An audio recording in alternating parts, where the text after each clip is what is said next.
hati itu jangan dijilbabin. Kenapa? Nanti terganggu fungsi hatinya, paham Bapak Ibu sekalian? Jangan lupa like, share, dan subscribe. Menutup aurat dan alasannya. Jadi kayak misalnya kayak tadi ya, misalnya ya. Ada orang bilang, saya itu tidak bisa menutupi aurat saya itu cuma bisa menutupi kebaikan aja. Atau ada yang bilang, saya tuh baru bisa menutupi hati saya aja. Jilbab hati, yang penting hati daripada. Nah, biasanya ada gabungannya tuh. Daripada itu Bu Haji. Keruduan sih Bu Haji itu. Tapi omongannya, ya Allah nyakitin orang. Paham ya? Nah biasanya dia nggak cukup cuma dengan membela diri, biasanya menjelekkan orang lain biasanya. Kalaupun nggak menjelekkan orang lain, ya udah dia bela diri aja. Sederhana jawabannya Bapak Ibu sekalian. Pertama, kita itu nutup aurat bukan karena supaya dibilang orang baik. Kalau kita nutup aurat supaya dibilang orang baik, maka kita nutup auratnya kalau ada orang aja. Kalau nggak ada orang, misalnya kita nggak, ya memang benar. Kalau nggak ada orang ngapain nutup auratnya? Maksudnya gini, kalau ada orang tutup auratnya semakin bagus. Kalau tidak ada orang, kita nggak usah nutup auratnya semakin bagus. Enggak, kita ibadah, kita nutup aurat karena Allah. Karena kita nutup aurat karena Allah, maka tanya dong sama Allah, aurat itu yang mana dan yang mana harus ditutupin. Kebaikan harus ditutupin nggak? Iya, tapi bukan pakai hijab. Paham ya? Kebaikan gimana cara menutupi kebaikan pakai hijab? Ada orang motong kurban terus dikasih tirai gitu. Enggak gitu. Justru kebaikan itu dalam beberapa hal harus disiarkan. Wa amma bi ni'mati rabbika.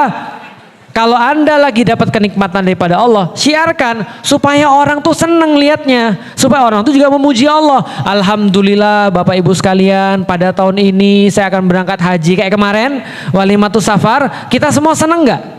Kita semua senang. Artinya kita dapat pahala. Tapi kalau ada yang julid gimana? Ya itu urusan yang julid. Yang senang mah senang aja, yang julid julid aja. Mau ada walimatus safar, nggak ada walimatus safar, yang julid tetap julid. Bisa dipahami ya. Tapi Allah memerintahkan kalau ada sesuatu yang baik disiarkan.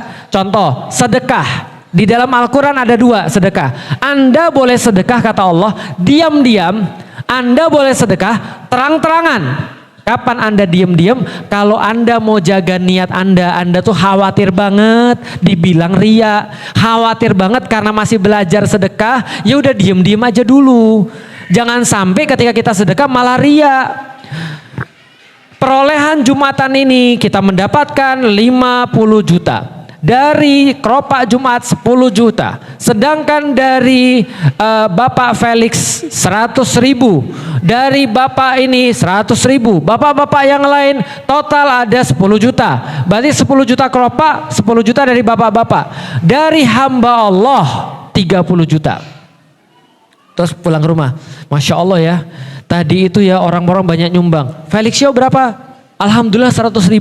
Ibu berapa? 100.000. Kalau antum berapa? Ya saya tuh yang hamba Allah itulah. Kalau masih khawatir, sembunyiin. Kita khawatir, kita ria, maka sembunyiin sedekahnya. Tapi kalau Anda merasa bahwa sedekah Anda bisa membawa orang-orang lain juga ikutan sedekah, tampilkan. Bisa dipahami ya, nggak ada masalah. Oh Ustaz, itu kan ria. Ria itu di hati. Anda menilai orang ria, itu sudah penyakit hati yang lain itu. Paham sampai di sini ya? Paham ya? Jadi kalau kita ada ngelihat orang, dia misalnya ngasih sesuatu kayak tadi, saya itu yang hamba Allah tadi. Kita udah biarin aja, itu urusan dia dengan Allah. Riaknya itu urusan dia dengan Allah. Tapi kalau kita ngomongin dia ria, bisa dipahami, kecuali Ustadz yang ngasih ceramah di atas mimbar ya, karena itu adalah nasihat buat semua. Tapi kalau kita itu gue yakin 100% dia pasti ria tuh. Sebentar, itu penyakit hati yang lain itu, gitu kan ya. Nah, maka kalau kita misalnya sudah tahu kita tuh berhijab karena Allah, maka kita harus pastikan bahwa yang nyuruh siapa. Dan Allah nyuruh yang dikerudungin dan dijilbabin itu aurat, bukan kebaikan. Bisa dipahami ya, saya tuh jilbabin hati aja dulu Ustadz. Malah jangan, hati tuh jangan dijilbabin. Kenapa? Nanti terganggu fungsi hatinya, paham Bapak Ibu sekalian?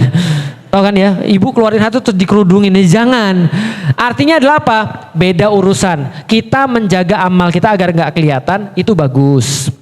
Kita menjaga agar amal kita tetap agar kita yang tahu itu bagus. Menjilbabi hati dalam tanda kutip bagus, silakan aja. Menjilbabi kebaikan atau supaya menghijabi kebaikan agar orang nggak tahu kebaikan kita itu bagus. Tapi tidak membuat Anda gugur daripada untuk menutup aurat. Ada banyak alasan lagi Ustadz. Saya tuh nggak menutup aurat karena saya belum haji. Siapa suruh haji dulu?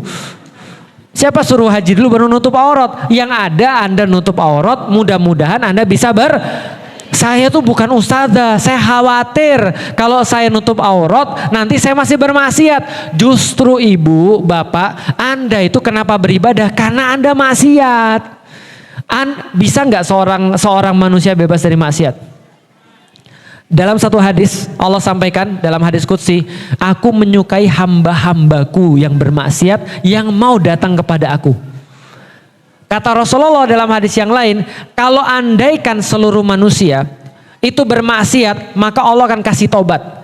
Dia maksiat lagi, Allah kasih tobat lagi. Dia maksiat lagi, Allah kasih tobat lagi. Andaikan benar-benar satu kaum tidak ada yang maksiat, Allah akan gantikan dengan kaum yang lain yang bermaksiat dan Allah taubatkan dia. Paham artinya? Maksiat itu sudah satu paket dengan manusia. Nanti kita pelajari di pertemuan berikutnya. Ketika Adam bermaksiat seperti apa kemudian hasilnya. Nah, artinya adalah apa? Maksiat itu pasti. Artinya nggak akan mungkin kita bebas maksiat. Justru karena Anda maksiat, Anda perlu tutup aurat. Justru karena Anda maksiat, Anda perlu sholat. Jadi sholat itu bukan untuk orang yang sudah bebas maksiat.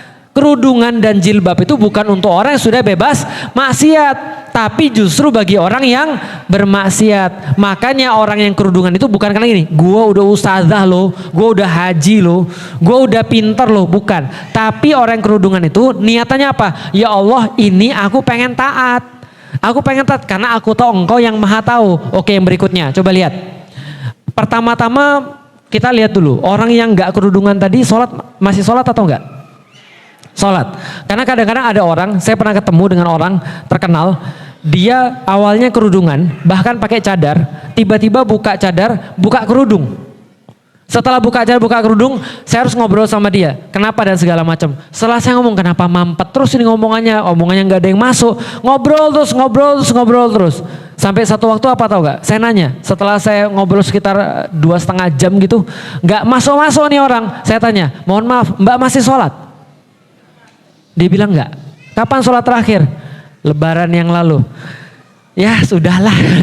Kenapa? Karena sholat itu adalah semacam kayak hubungan yang paling dasar sama Allah. Bukti Anda masih mengakui Allah itu Anda mau sholat loh. Preman-preman itu ya, walaupun dia jahat banget ya, minimal orang tua bilang jangan ninggalin sholat. Itu ada teman saya tuh pergi orang Palembang zaman dulu kalau pergi merantau dikasih 2, sarung sama pisau. Tahu maksudnya? Pisau itu untuk apa? Berusaha. Itu bukan. Pisau itu untuk jaga diri. Sarung itu untuk sholat. Orang Minang juga sama. Ketika pergi dikasihnya sarung sama ibunya. Kenapa? Sholat nak. Karena sholat itu yang paling rendah. Nah kalau masih sholat bagus. Kasih itu sama dia. Pas masih sholat. Orang sholat pakai mukena atau tidak? Pakai kan ya? Gak ada orang sholat pakai tank top? Gak pernah lihat ada orang sholat pakai tank top? Para orang yang beralasan di dalam Islam sholat ya tetap pakai mukena. Betul kan ya? Pertanyaannya, kenapa dia pakai mukena?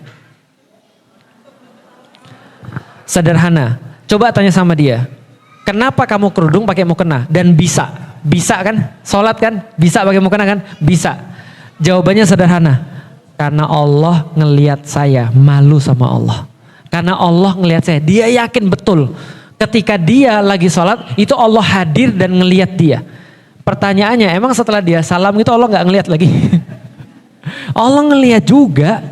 Itu loh maksudnya. Allah bukan hanya ada pada saat Ramadan, pada saat di masjid, pada saat sholat, sehingga kita cuma taat sama Allah di waktu-waktu itu. Allah itu hadir setiap saat. Maka diceritakan dalam banyak hadis, Rasulullah itu kalau mandi nggak pernah total telanjang. Tapi kita telanjang gimana Ustaz? Ya nggak apa-apa. Cuman ini adalah orang-orang yang benar-benar merasa Allah mengawasi dia terus. Maka dia senantiasa nggak pernah telanjang. Mohon maaf, kehidupan suami istri. Rasul juga nggak pernah full telanjang di depan istrinya. Gitu kan ya, bisa dipahami. Kenapa? Bukan karena nggak boleh, tinggi akhlaknya. Makanya merasa diawasi terus oleh Allah. Maka coba tanya sama ibu yang tadi, kalau ibu masih pakai kerudung, ibu bisa sebenarnya. Cuman ibu kadang-kadang terlalu banyak misinformasi.